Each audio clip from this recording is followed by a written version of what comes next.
This is another question from James Hendy. What's Lee's view on the nanny state growing in Australia? That is, the government making life choices for sovereign individuals.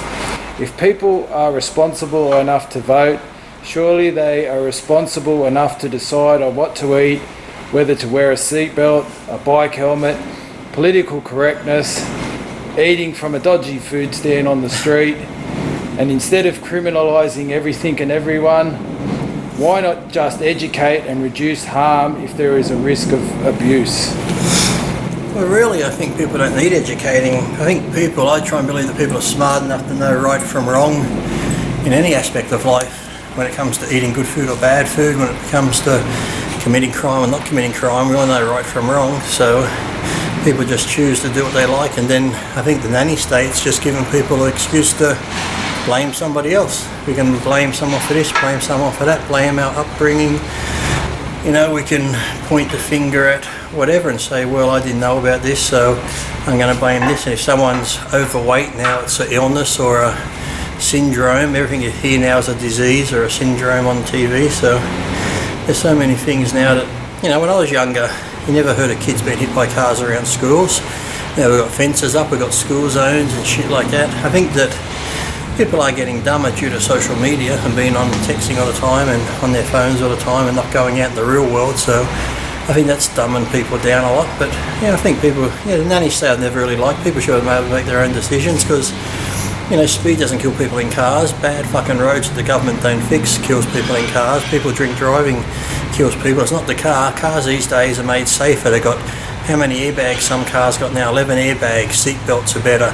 They've got the crush, resistance zones. They have motors that drop out under the car. So, back in the old days, people didn't wear seat belts half the time. You never heard of half the deaths on the road. But so people want to slow the speed limit down and everything else and put cameras up. It's all just money raising for the government. But really, until the people actually stand together and do something, nothing's going to change. People in this country and a lot of countries just bitch and complain, but until they all stand together, nothing's going to change. Like I said before, come tax time this year, if people just say we're sick of the bullshit in taxes, we don't like the way, okay, I'm not objected to paying taxes, or no one should be, but if the government used it for what it's meant to be used for and not wasteful spending, then people will have a problem paying it. But when you see the government just wasting millions and billions on bullshit and on their expenditures and their bloody retirement funds and their private this and private that and just shit like that, and nothing gets done still, stuff that communities need done is not getting done, then people should be like, you know what, every Australian should just say we're not going to pay our tax. What are they going to do? Throw all of the Australians in prison?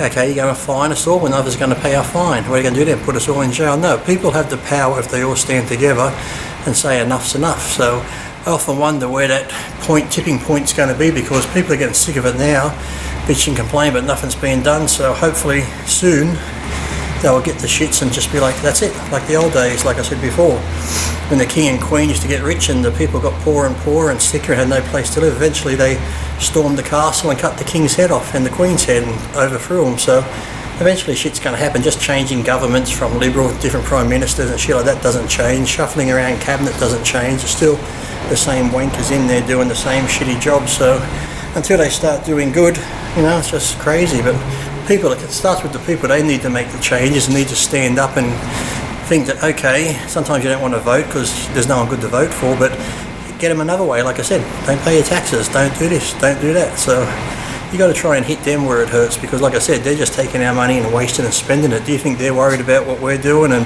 do you think they're worried about if you don't have food on your table, or your kids haven't been clothes on their back, or you're sleeping on the street? They don't give a fuck. They'll go on TV and give their sound bite and sound like they care, but they don't give a shit. They're going home to their $1 million home, their $100,000 home, their chauffeur-driven cars, their food and luncheons all paid for, their little trips overseas all paid for and shit like that. They don't give a fuck about you or I. They're just happy to get in there, do their job, which they're not doing at all. They work for us, remember, and then they're happy to retire and get that fucking retirement package for the rest of their life. Why any hard work and good Aussie out there retires and can barely make ends meet on their retirement package. So politicians, some people say, oh, they're not paid enough. They're paid way too much, because these days people get into it for the pay.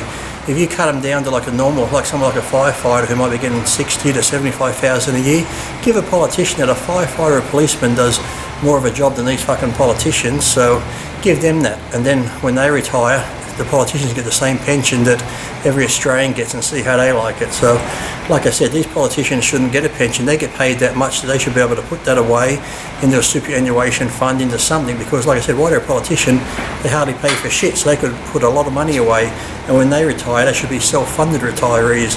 They shouldn't be getting money from the fucking government. But like I said, until the people do something, the fuckers are just going to keep screwing us up the arse without the lube. One thing they reckon that, and I've got to admit I don't do it, but they reckon if, writing to your local MP... that doesn't matter. They don't read it. But if enough people, trust me, if enough people maybe hit them on the email, so it just keeps filling up their email boxes. Or wrote about like certain things, and because these guys, they're on a good gig. They're, like you say, they get the good pension, the good salary. Right, just go down to their office. Everyone turn up. These big mass rallies out front of their office, out the front of their home. Wherever these people go, find out where they are, and just keep turning up there and telling them what you want done, and you're not going to leave until it's done. Yeah. That's what I say, because letters, yeah, they can read a few, toss them under the counter, but really, when it comes down to it, they still don't care. They don't have to change it if they don't want to, and generally half the time they don't. Look at the roads around your local area, some places. Look at other things you want tidied up. Look at schools, look at hospitals. They can go give billions of dollars overseas to everything else, but they can't even help their own people here, so it's just a joke. And like I said, that's our tax-paying dollars. Those people work for us. They're being paid from taxpayers' money. So, like I said, any other job, really, if you look at it, what these politicians do, if you conducted yourself like that in your place of work, you'd be fired within the first year. But yet these bastards can still keep their jobs because the same people keep voting them in, or they just keep getting in. And then really, when you look at it, when it comes time to vote, who is there really to vote for? Yeah, you don't have much choice. I know, so then if you don't vote, the same wankers get back in again. But like I said, you need to hit them where it hurts, and that's in their pocket. So everyone refused to pay tax this year. None of us. When it comes tax time, no one filled out a tax form. Well, I think really, what can they do? Send you threatening letters to everybody? They'll probably charge you for the fucking letter too. And it's like all these big banks and stuff too. And you look at it now these days, a letter gets sent to you. You want to, like a letter thing, they charge you, like a bank or a phone company, they charge you to $2 something for the letter or the mail fee. Doesn't that come down to overhead costs, any shit like that back in the old days? You had to mail shit out to people, that came in your overhead costs at the end of the year. But now all these big companies are trying to make more money, and they fucking fuck you in the ass because you've got to pay the bill, and they're charging you what it costs to send you that fucking bill in the mail. So, well, I think it's getting screwed every which way. It's big business. Like I know with our business, we can't afford to make that sort of demands on customers, and as you say, we wear it in our. Tell you where to go. Yeah, because there's a lot of competition. But sadly, like I said, in a lot of things, like in government, there is no competition, so they can pretty much do what they want. And some of the big businesses out there, like some of the big banks, there's no competition around, so they can do. What was it? Commonwealth in their first quarter made like quite a few billion profit already. So yet they keep charging all these bank fees and late fees and shit like that. And what can the consumer do? So they can change banks, sure, but even to do that's a hassle to some people and shit like that. Just so that. They don't make it easy. Only 4 banks, so and they're pretty much all they're all doing the same thing. So I mean, as I said, eventually it's got to come a breaking point for the people, but until then, people just keep getting beaten down and beaten down. Yeah. One day they're going to have enough and something will be done. So, you see there's other countries where they can be communist countries, but in the end, even they have enough and start riots and shit against the government. So, you try and get this martial law in some countries where they have to get the military out to stop the people rioting against the government and stuff. And sadly, one day it's going to come like that here because the people only take so much. I don't see how a government that can waste money like they do everywhere keep telling the average hard-working Aussie who has family and kids, say he had like 2 or 3 kids, even one child these days can be hard for a working parent, to keep tightening our belts and watch our spending and shit like that when you pretty much living paycheck to paycheck as it is. You can't save money, you can't do this, and then they just keep putting stuff up, keep trying to tax you more and do shit like that. Petrol keeps going up even when the price of oil is the cheapest it's ever been, but yet where's the petrol commissioner there who's meant to watch over all that shit? He's not doing nothing, but yet he's getting paid a couple of $100,000 a year to do fuck all. So it's just a joke. Well, in Australia, it's the lowest wage increases in 50 years. But the politicians keep getting good increases, don't they? We're at the highest tax level since '94 or something like that. and our real estate prices are at a historical high. So thanks to our politicians who already have their nice homes, we are all in this situation. Don't get me wrong, we live in a great country where we've got the freedoms and shit and stuff like that, but just because you have the freedoms of a great country and a nice place to live doesn't mean that everyone's living happily type thing. Yeah. So you can still be living in a great country where you're free to go about, do your thing, you have freedom of speech and stuff like that, but still, families these days are finding it hard to make ends meet. And yet, like I said, the government really doesn't give a shit. Sure, they'll come on TV and say they care. Come election time, they'll come on and promise you the world. But when you really look at it, they've done fuck all. Simple as that.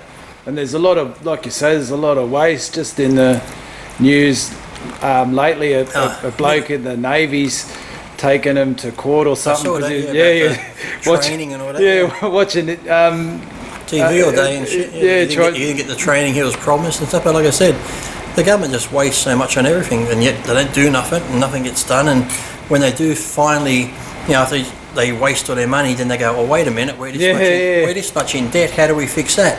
Oh, let's tax the people some more. Let's put this up, let's put that up, let's do this, do that. So they come back and do us. Really, if you cut out all the politicians' fucking retirement packages or their wasteful spending, you'll be saving millions and millions of dollars right there alone if they want to look. So you tell us to tighten our belts, how about you fucking tighten yours? Lead by example. You stop your wasteful spending, and then the average Australian, I wouldn't say who is wasteful spending or not, they're just living paycheck to paycheck, doing what they can, then they might have a better life if you cut back on your shit. Because really, it's their money that you're fucking wasting. Yeah, well, I believe in Victoria, the taxpayers lost $850 million on a road that one government agreed to go ahead with, and the incoming government said they'd stop, but they said they'd stop it and it wouldn't cost a cent, but it ended up costing $850 million. And I just look at that and just go... Well, do you think they care? No, they'll come on TV and cry, yes we care, but those two opposing governments, once the cameras are turned off, will go down to the pub and have a beer together and fucking laugh about it. No, well, not just that. You think, oh, look, that's a horrendous mistake. $850 million just up in smoke. But then who's going to have to pay for that? The people. Maybe us politicians can't build roads. They can't do it or transport can't do it. Let's set up a... Politicians couldn't build a fucking Lego set with instructions, so they can't do shit. That's the thing, they just sit up there and talk all this garbage when the cameras are on, but they don't give a crap. Like I said, they're going home to the nice, comfortable homes, and like I said, they're pretty much set for life with their retirement and shit. So to the average person, they're just so far out of touch, it's a joke. And like I said, they walk out when the cameras are on them, they walk around a fucking shopping centre and say hi to people and go grocery shopping with some lady, help putting the groceries in a fucking car, kiss a baby, this sort of shit. That don't mean crap, that's just for the cameras. They wouldn't be doing that crap if the cameras weren't around. They never do, they don't give a shit. So like I said, to them we're just a joke, we're like little fucking puppets that they manipulate to do this and do that, and sadly we're doing it. But like I said, I want to see all Australians just say, you know what, enough's enough. You politicians have to be held accountable for all this money's being spent, and sure you can get records and stuff and that sort of thing of where the money's going, but still it's just a waste. They hide stuff, and some of these jobs that they do are just a joke when they say, oh, it's going to cost this much. Bullshit. You could get people in to do it half the price, but they don't care. They'll just pay someone a couple of $1 million because, or maybe he's a friend of a friend of a friend that owns his contract company, so we'll give them the job. So they're all just patting each other on the back, filling each other's pockets up with our money. And like I said, it's sad, but like I said, they don't care. Vote 1, Lee Priest. Exactly. When are you running? Now.